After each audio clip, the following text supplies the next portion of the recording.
제3장. 요한이 요단강 부근 각처에 와서 죄 사함을 받게 하는 회개의 세례를 전파하니 선지자 이사야의 책에 쓴 바, 광야에서 외치는 자의 소리가 있어 이르되 너희는 주의 길을 준비하라. 그의 오실 길을 곧게 하라.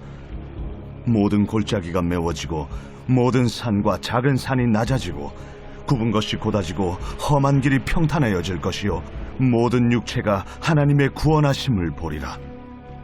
요한이 세례받으러 나아오는 무리에게 이르되, 독사의 자식들아, 누가 너희에게 일러 장차올 진노를 피하라 하더냐. 그러므로 회개에 합당한 열매를 맺고 속으로 아브라함이 우리 조상이라 말하지 말라. 내가 너희에게 이르노니 하나님이 능히 이 돌들로도 아브라함의 자손이 되게 하시리라.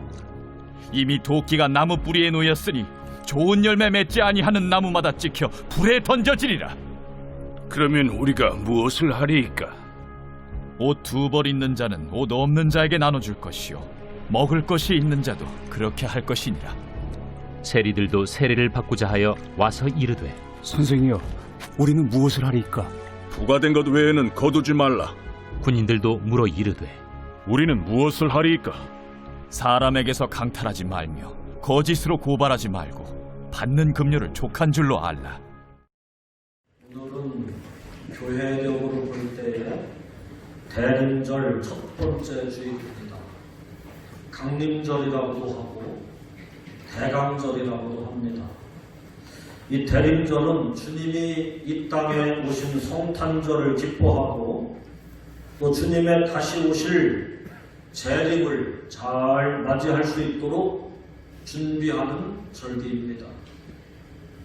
이 대림절에 교회는 전통적으로 촛불을 켭니다. 대림절 첫 번째 주일에는 촛불 1개를 켜고, 두 번째 주일에는 2개를 켜고, 세 번째 주일에는 3개를 켜고, 대림절 네 번째 주일에는 4개를 켭니다. 이렇게 촛불을 켜는 이유는 빛으로 이 세상에 오신 예수님을 상징적으로 나타내기 위해서 이렇게 대림절 기간 동안에 촛불을 켭니다. 요한복음 9장 5절에 보면 예수님께서는 말씀하시기를 내가 세상에 있는 동안에는 세상의 빛이로다 말씀하셨습니다. 또 사도 요한도 그의 복음서에서 예수님을 세상에 비치는 참 빛으로 소개하면서 그 빛을 영접하는 자, 곧 그 이름을 믿는 자들에게는 하나님의 자녀가 되는 권세를 주신다. 그렇게 말씀하고 있습니다. 빛으로 오신 예수님을 영접해야 어두운 세상에서 구원을 받고 또 하나님의 자녀로 새로운 삶을 살게 된다는 말씀인 줄로 믿습니다. 이 빛이 되시는 예수님을 잘 맞이하기 위해서 준비하는 시간이 바로 이 대림절 기간인 줄로 믿습니다. 오늘 본문에 나오는 세례 요한은 빛으로 이 땅에 오시는 구세주 예수님을 잘 맞이할 수 있도록 준비하고 예비시키는 일을 했던 선지자였습니다. 대림절은 만왕의 왕이신 주님을 맞이하기 위해 준비하는 절기입니다. 잘 준비해서 기쁨으로 맞이할 수 있는 자가 진정 복받은 자이고 주님의 은혜를 힘입을 수 있는 자인 줄로 믿습니다. 여러분들이 잘 아시는 것처럼 세례 요한은 예수님께서 오시는 이제 때보다 6개월 먼저 세상에 와서 예수님 맞을 준비를 시켰던 사람입니다. 그가 했던 대표적인 일은 요단강가에서 죄사함을 받게 하는 회개의 세례를 전파하는 것입니다. 3절 말씀에 보면 요한이 요단강 부근 각처에 와서 죄사함을 받게 하는 회개의 세례를 전파하니 그랬습니다. 요한은 세례를 받으러 나오는 많은 사람들을 향하여 강하게 메시지를 선포했습니다. 독사의 자식들아, 누가 너희에게 일러 장차올 진노를 피하라 하더냐. 그러므로 회개에 합당한 열매를 맺고 아브라함이 우리 조상이라고 말하지 말라. 하나님은 이 돌들로도 아브라함의 자손이 되게 하시리라. 아주 격한 말로 세례받으러 오는 많은 사람들을 향해서 그렇게 말씀을 선포했습니다. 그야말로 세례 요한의 메시지는 거칠 것이 없는 강력한 메시지였습니다. 그럼에도 불구하고 많은 사람들이 그의 메시지를 듣고 거부하거나 반발하지 아니하고 자신들의 죄를 회개하며 요한을 통해서 세례를 받게 되었습니다. 날이 갈수록 더 많은 사람들이 모여서 인산인해를 이루게 되었습니다. 그들은 세례 요한을 생각할 때에 몇백 년 만에 나타난 하나님의 선지자라고 믿었습니다. 구약 성경의 마지막 책이 말라기죠. 말라기라고 하는 선지자가 활동한 이후에 약 400년 동안 신약시대에 세례 요한이 나타나기 전까지 이스라엘은 400년 동안 선지자가 나타나지 않았습니다. 선지자가 없었기 때문에 영적으로는 그야말로 흑암의 시기였고 또 하나님의 말씀이 너무나도 희귀했었습니다. 나라는 오랫동안 로마의 식민 지배를 받고 있었고 백성들의 생활은 점점 더 피폐해져 가고 있었습니다. 사람들은 모두가 하나님의 말씀으로 희망을 선포하고 나라를 구원해 줄 메시아의 나타나심을 학수고대하며 하루하루를 힘들게 살아가고 있었습니다.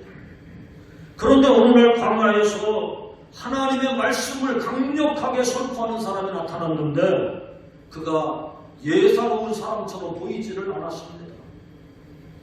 그러나 세례 요한은 겉으로 볼 때는 볼품없는 모습이었습니다.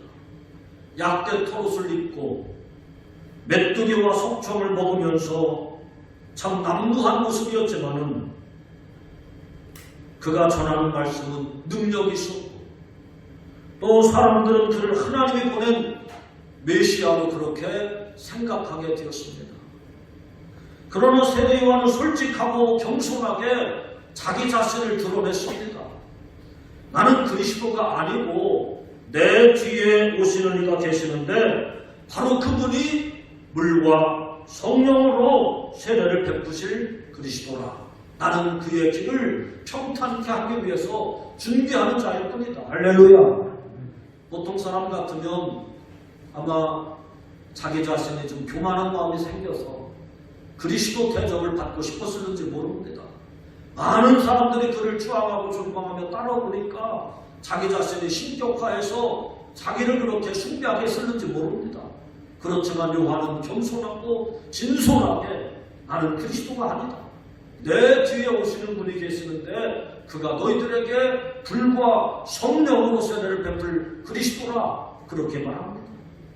그분을 맞을 준비를 해야 한다고 하는 것이 세례 요한이 전하고 또 행한 사역의 핵심이라고 말할 수 있습니다. 이렇게 세례 요한은 그분을 잘 맞이할 수 있도록 백성들을 준비시키는 역할을 했던 사람이었습니다. 누구든지 준비 없이 그리스도를 맞이할 수 없습니다. 그리스도를 맞이하기 위해서는 준비하는 삶이 꼭 필요합니다. 왜 그렇겠습니까? 6절 말씀을 보시기 바랍니다. 모든 육체가 하나님의 구원하심을 보리라 하는 말씀이 나옵니다. 이 말씀은 일찍이 이사야 40장 3절 이하에 나오는 말씀을 인용한 것인데 이 말씀은 바벨론에서 포로 생활을 하고 있던 유다 백성들에게 포로에서 해방될 것을 희망적으로 노래한 메시지입니다. 여호와께서 너희를 구원하시기 위해 오실 것인데 그 여호와를 맞을 준비를 하라. 그렇게 이사야가 유다 백성들을 향하여 희망의 메시지를 전했습니다. 포로 생활을 하고 있는 이스라엘을 구원하시기 위해 오시는 여호와, 이제 하나님을 준비해야 되는 것처럼 모든 육체를 구원하시기 위해서 오시는 메시아 그리스도를 맞을 준비를 해야 된다고 하는 것이 세례 요한의 핵심 메시지였습니다. 우리를 죄와 사망에서 구원하시기 위해 오시는 메시아를 맞이하기 위해서 정말 철저하게 준비를 잘해서 기쁨으로 그를 맞이할 수 있게 되시기를 주님의 이름으로 간절히 축원합니다.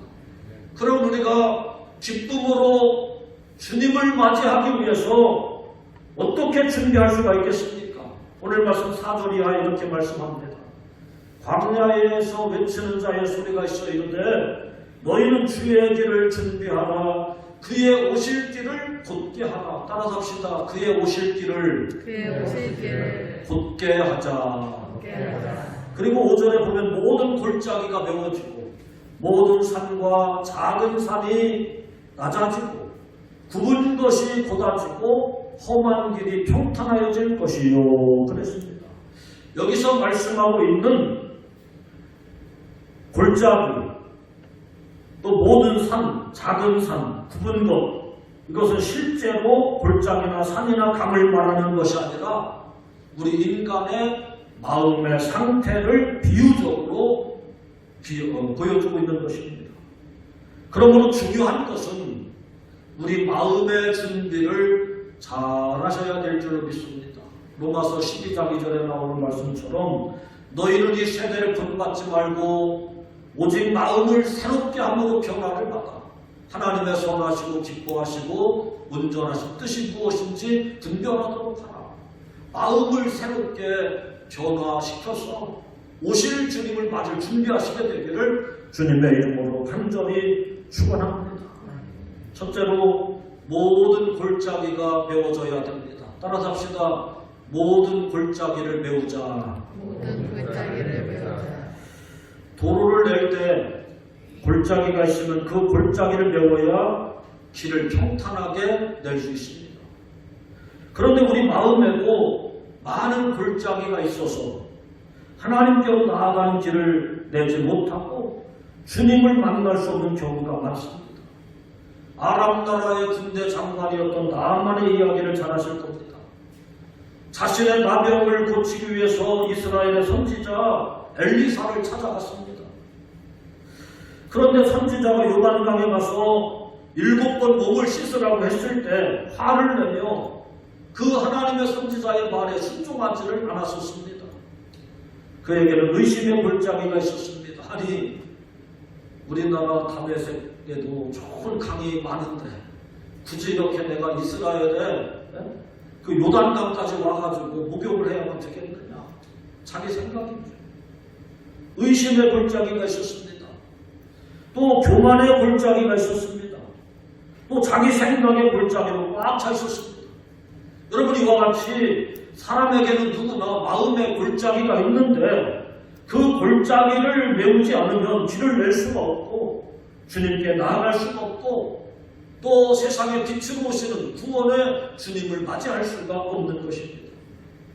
하루는 중풍병자 아들을 둔 아버지가 자기 아들 중풍병자 아들을 데리고 제자들을 찾아와서 고쳐달라고 하니까 제자들이 뭐 별짓을 다 해도 중풍병이 고쳐지지 않는 겁니다.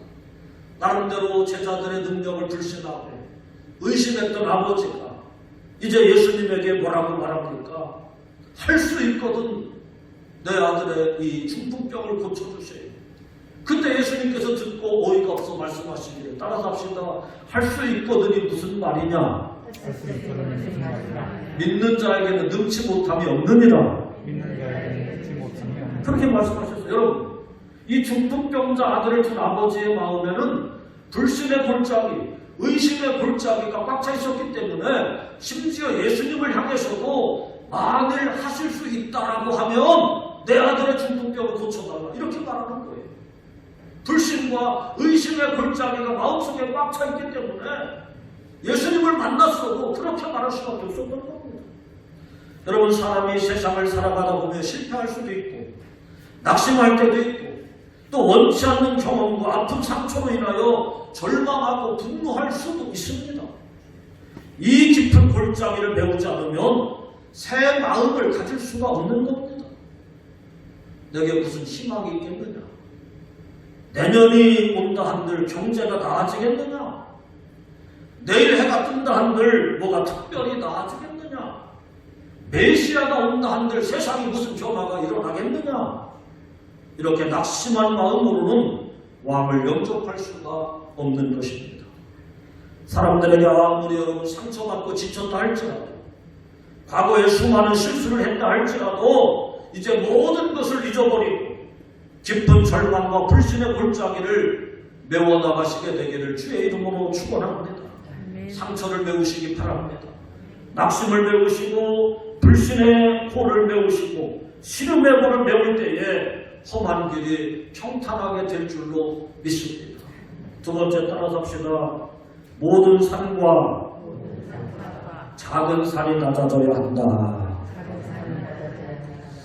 이미 옛날 얘기입니다만 경부고속도로를 낼 때 저 청주시 옥산면에 몽다니 고개라고 하는, 지금도 몽다니 교차로가 있다는데 몽다니 교회를 고개가 있고, 경부고속도로를 가면 청주에서 바로 다음번에 거기가 이제 옥산면인데 그 동네에 몽다니 고개라고 하는 큰 고개가 있었다고 합니다. 그곳을 통과해야 되는데 그 지역이 높은 산일 뿐 아니라 돌이 많은 지역이라 일반 건설업자들이 하지 않고 주변에 공병대 군인들이 투입돼서 그 고개를 낮추고 경부고속도로를 냈다고 합니다. 여러분, 높은 산과 낮은 산이 낮아져야 도로를 잘 만들 수 있습니다. 우리 마음에 있는 높은 산은 무엇입니까? 바로 교만의 뿔, 교만의 마음입니다. 교만의 뿔을 깎아내야 됩니다. 예수님과 그 당시 가장 대척점에 있던 자들이 바리새인들이었는데 그들은 자기 자신들이 율법을 온전하게 지킨다는 교만이 하늘을 찌르는 듯 했습니다. 그래서 예수님은 그 교만을 깨트리시기 위해서 그들을 향해서 심지어 독사의 자식들이라고 했고 회칠한 무덤과 같다고 그렇게 힐난하신 바가 있습니다. 여러분, 우리들이 어떤 것에 의해서 교만한 마음을 갖게 되면 그 교만이 하나님께 나아갈 수 없게 되고 하나님을 맞이할 수 없게 만드는 암적 요소가 된다는 사실을 깊이 깨닫게 되시기를 주의 이름으로 축원합니다. 그래서 고린도전서 10장 12절에 보면 그런즉 선줄로 생각하는 자는 넘어질까 조심하라 그랬습니다. 이만하면 됐다고 생각하지 말라고 하는 것입니다. 교만은 그야말로 패망의 선봉입니다. 여러분, 교만도 여러 가지가 있죠.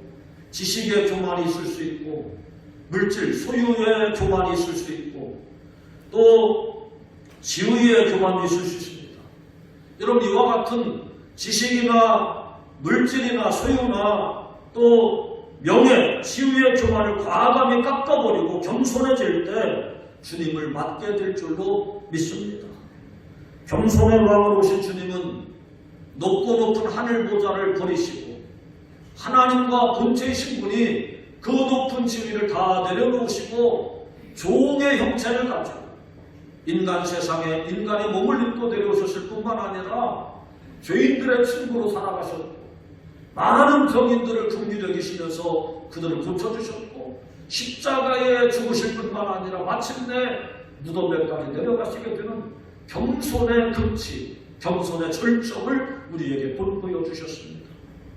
그 주님께서 수고하고 무거운 짐진 자들아 다 내게 오라, 내가 너희를 쉬게 하리라. 나는 마음이 온유하고 겸손하니 나의 멍에를 메고 내게 배우라. 그러면 너희 마음이 쉼을 얻으리라고 말씀하셨습니다. 여러분, 겸손의 왕으로 이 세상에 오신 주님을 맞이하기 위해서 우리는 지금보다 더욱 겸손하게 낮아져야만 할 줄로 믿습니다. 겸손할 때 주님이 오시는 평탄한 길을 만들 수 있고 주님이 내 마음속에 찾아오시게 되는 줄로 믿습니다. 엊그제는 지방에 실행위원회 모임이 있었습니다. 군산 지방에 있던 선성교회가 이제 유성구에 건축을 하고 벌써 한 1년 전에 입당을 하고 이제 우리 지방에 들어오는 행정 절차를 밟기 위해서 이제 지방의 감리산의 무리시에서 실행부 위원들이 모였어요. 이제 회의를 잘 마치고 나서 식당으로 이동을 합니다. 식사를 하려고 식당에 다 둘러앉았는데 음식이 나올 때까지 아무도 물 하나 따르는 사람이 없고 아무도 수저 하나 꺼내놓는 사람이 없어요. 그래서 제가 물을 따라드리고 나이를 볼 때나 뭐 연급을 볼 때는 제가 거의 어른이더라고요. 뭐 나이로 보면이야 감리사님 저보다 어리지만 어떻든 연급으로나 목회 연료도 볼 때 제가 가장 어리더라고요. 그러니까 제가 물을 따라드리고 숫자를 꺼내니까 그제서야 후배 목사님들과 장로님들이 그저 몸둘 바를 몰라서 목사님 제가 한다고 제가 한다. 그래서 제가 그랬어요. 목사님들은 밥 먹을 때가 제일 힘들다. 아무도 물도 안 따라주고 아무도 숫자 하나 꺼내는 사람 없다. 저는 그게 몸에 뱄어요.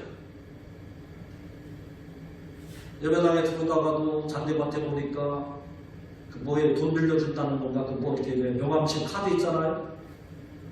그게 뿌려져 있더라고요. 그걸 한 장 줍다 보니까 또 저 향나무 밑에가 그 구퉁이에 거기에 또 그 비닐 쓰레기 같은 게 또 보여요. 서너 개 이렇게 집었어요. 여러분 그걸 줍는다고 우리 인격이 흔듭니까? 여러분 그걸 내가 몸을 좀 낮춰가지고 땅바닥에 엎드려서 그거 줍는다고 어떻게 좀 됩니까? 아무도 눈에 보이지 않는 거죠. 아무도 그런 생각을 안 드는 거죠. 여러분 우리의 마음이 늘 높은 산과 작은 산이 지금보다 더 낮게 낮춰질 수 있기를 주님의 이름으로 간절히 축원합니다. 세 번째 따라 갑시다. 굽은 것이 곧아져야 한다. 그렇죠. 길을 내려면 굽은 것을 다르게 곧게 잡죠. 여기 굽은 것이라고 하는 건 뭐냐? 따라서 합시다. 비뚤어진 마음. 비뚤어진 마음입니다. 비뚤어진 마음.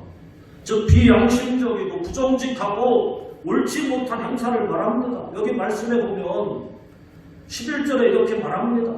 10절에 많은 백성들이 세례요한이 그렇게 말하니까 반문합니다. 구체적으로 묻습니다. 우리가 물어 이르되 그러면 우리가 무엇을 하리이까? 우리가 무엇을 하니까 어떻게 해야 됩니까? 그런 얘기죠. 그때 세례요한이 이렇게 얘기합니다. 옷 두 벌 입는 자는 옷 없는 자에게 나눠줄 것이요 먹을 것이 있는 자도 먹을 것 없는 자에게 좀 나눠 먹어라. 세리들은 세례를 받고자 해서 와서 이제 선생님 우리는 무엇을 하니까 부가 된 것 외에는 더 세금을 더 많이 징수해서 걷어들이지 말라고 하는 거예요. 군인들도 또 묻죠. 그럼 우리는 어떻게 합니까? 사람에게서 강탈하지 말고 거짓으로 고발하지 말고 받는 금료를 족한 줄로 여기라. 이렇게 말합니다. 다시 말하면 굽은 것을 바로 잡는다고 하는 건 뭐냐? 삐뚤어진 양심. 부정직하고 옳지 못한 행사를 뜻하는 것입니다.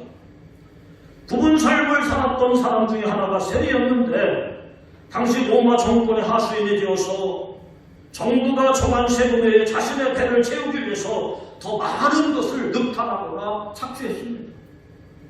그들을 향해서 세례요한은 부과된 것 외에 더 거둬들이지 말라고 가르칩니다. 세리들의 굳어진 마음, 그것을 곧게 하라고 하는 것입니다. 여러분 마음이 삐뚤어져 있으면, 마음이 굽어 있으면 모든 사람도 사건도 사물도 엉뚱한 시각으로 보면서 남을 비난하게 되어져 있습니다. 하지 목사님의 근심을 이기는 비결이라는 책이 있는데 그 책에서 하지 목사님이 자기 아들이 목사가 되겠다고 하는데 목사가 얼마나 어려운지 아느냐 하면서 하는 이야기를 제가 글로 좀 옮겨서 써놔봤습니다. 사랑하는 아들아, 내가 목사가 된다고 하는데 목사가 되기 얼마나 어려운 일인지 아느냐. 목사가 빨간 넥타이를 매봐라. 바람났다고 한단다. 목사가 그렇다고 까만 넥타이만 매봐라. 우리 목사님은 장례식만 쫓아다니라고 한단다. 목사가 택시를 타봐라. 우리 목사 그 돈을 다 어떻게 당할라.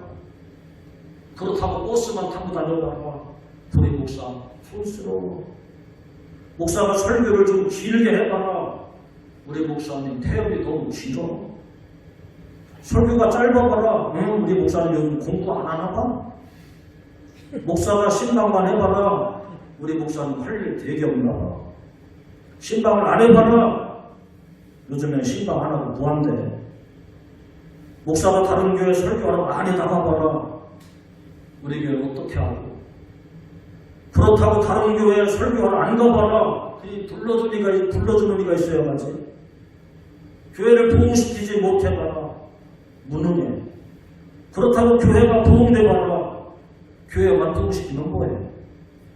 이렇게 말한단다. 그러나 은혜가 충만한 교회들은 반대로 말한단다. 목사가 빨간 넥타이를 매면 세련됐어. 까만 넥타이를 매면 경건해. 택시 타면 바쁜가 보네. 버스 타면 겸손하시오. 설교가 길면 은혜 주시려고 애쓰시오. 설교가 짧으면 피곤하니까 우리들 빨리 들어가 쉬라고 하시네. 신방을 많이 하면 부지런하시오. 신방을 안 하면 무슨 일이 있나 봐. 다른 교회 설교를 많이 가면 사명이 크셔. 안 가면 우리 교회를 사랑하시는구나. 교회를 부흥시키시면 능력이 있어. 교회가 부흥이 안 되면 우리들 책임이라고 말한단다. 사랑하는 성도 여러분, 언제나 긍정적으로 생각하는 습관을 기르시기 바랍니다. 모든 것을 여러분 긍정적으로 볼 수 있는 시각이 여러분에게도 열려질 수 있기를 주님의 이름으로 축원합니다. 엊그제는 오늘도 장비가 펴 있어요. 주택으로 들어가는 그 주차장에서 주택 들어가는 오른쪽에 그 원동 담장 옆에 장미가 4-5 그루가 있는데 지금 소설이 지났지 않습니까? 이제 곧 대설이 되는데 장미가 두 송이가 빨갛게 얼마나 정열적으로 펴있는지 몰라요. 저 그거 볼 때마다 너무 신기하고 너무 아름다워요. 아, 내 마음도 저렇게 이 추운 겨울날 뜨거웠으면, 아, 내 삶이 저렇게 아주 정열적이었으면 그런 생각을 하면서 드나듭니다. 얼마나 좋아요. 그런데 어떤 사람은 장미를 보고서 장미는 가시가 있어서 안 좋아. 틀린 말입니까? 맞는 말입니까? 말은 맞아요. 사실은 사실이에요. 그러나 그 장미를 보고 가시만 볼 수 있는 그런 눈이 아니라 좀 붉은 장미를 보고 열정을 좀 생각할 수 있고 아름다운 향을 생각할 수 있는 그런 긍정적인 마인드를 가지고 살아가면 좋겠지 않나, 그런 말씀입니다. 그래서 마음이 굽어져 있으면 어떤 것도 굳게 보고 비난하고 비판하게 된다는 것입니다. 여러분 마음을 굳게 세우시게 되기를 주님의 이름으로 간절히 축원합니다. 옆 사람 한번 마주보시기를 바랍니다. 잘 보시고, 칭찬을 하는데 3가지만 칭찬하는 거예요. 잘 보시고 시간을 드릴게요. 30초 시간 드립니다. 잘 보시고 칭찬할 거를 생각하세요. 옆 사람한테 물어보지 마시고. 자, 지금부터 3가지만 좋은 말로 칭찬합니다. 시작. 선생님 말씀마다 참석하시느라고 굉장히 인색하십니다. 배우시느라고 수고하시고 교회 일하시느라 수고 많으시고 우리 삶에 체질이 안 되었기 때문에 목사에 대해서 좀 한번 비난하라고 한 1분 주면 짧을 거예요. 한 5분쯤 써야 될 거예요. 교회에 대해서 좀 비판해보라고 하면은 3분, 5분 짧을 거야. 10분 정도 부족할 거예요. 목사님 시간 더 주세요. 근데 칭찬하라고 할 게 있어요. 우리들의 마음이 굽어져 있다고 하는 단적 증거입니다. 여러분 마음이 굽은 것을 곧게 펴시게 되기를 주님의 이름으로 간절히 축원합니다. 그래야 주님을 맞이할 수 있고 주님의 오심을 준비할 수 있게 될 줄로 믿습니다.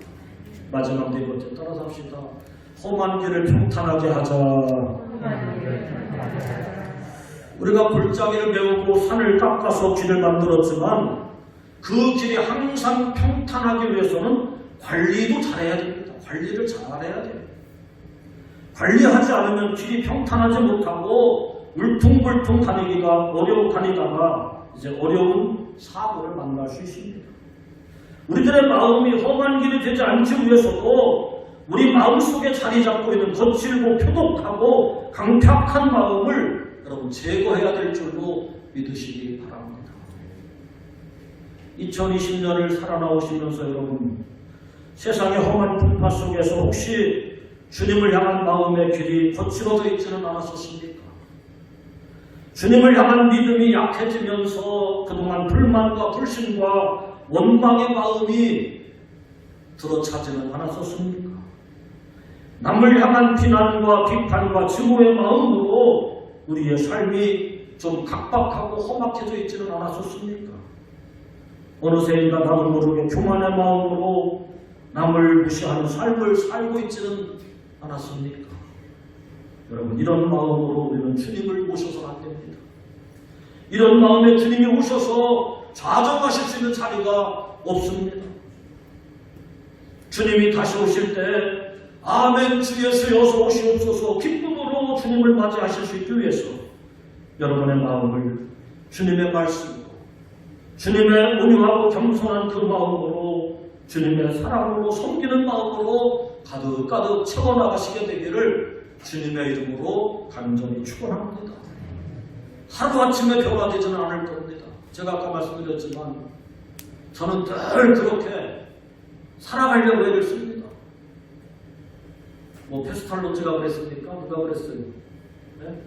아이들 맨발로 들어오는 아이들 유리조각 찔리지 않게 땅바닥에 엎드려서 병조각 같은 거 주셨다고 하죠. 저도 늘 그럴 심정으로 제가 목회를 합니다. 어떤 때는 일광욕도 할 겸 비타민 D가 필요하다고 해서 주차장은 포장이 안 된 바닥 있잖아요. 거기 앉아가지고 쭈그리고 잡초도 뽑고 나사 조각, 못 조각도 주워냅니다. 잔디밭에 앉아서 그저 돌멩이 하나도 주워냅니다. 교회 구석 둘러보면서 휴지 조각 하나라도 유리 깨진 거 하나라도 갈아 끼우려고 애를 씁니다. 사람들이 모이면 그저 상석을 찾기보다는 한쪽 구퉁이 가서 먼저 불편한 자리 가서 제가 먼저 앉으려고 합니다. 먼저 물이라도 따라드리려고 합니다. 여러분, 이것이 하루아침에 되는 건 아닙니다. 어디 돌아다니다가 좋은 경치가 있거나 만난 음식점이 있으면 교인 가운데 나이 많으신 어르신을 먼저 생각합니다. 아이고, 권사님 여기 모시고 좋아하셨을 텐데. 우리 그 권사님 이 음식 한 끼 드시면 힘이 번쩍 난다고 하셨을 텐데. 여러분, 이것이 하루아침에 그냥 피는 건 아닙니다. 여러분의 마음을 온유한 마음, 섬기는 마음으로 채워나가시게 되기를 바랍니다. 그럴 때 주님은 여러분의 마음을 성전 삼아 거하시고 여러분의 삶을 주장하시고 여러분을 천국으로 인도해 가시게 될 줄로 믿습니다. 주님 맞을 준비를 잘 하셔서 하나님의 구원하심을 경험할 수 있는 우리 모두가 되어주시기를 주님의 이름으로 간절히 축원합니다. 기도드리겠습니다. 어두운 세상에 빛으로 오신 주님, 그 주님을 영접하는 자는 하나님의 자녀가 되는 권세를 주신다 약속하셨습니다. 어둡고 무질서하고 고통 많은 세상을 살아가고 있습니다. 우리의 마음의 길을 곧게 되게 하여 주시옵소서. 교만한 마음을 낮추게 하여 주시옵소서. 모든 골짜기를 메우게 하여 주시옵소서. 그래서 주님을 기쁨으로 맞이할 수 있는 우리 모두가 되게 하여 주옵소서. 우리 구주 예수님의 이름으로 간절히 기도하옵나이다.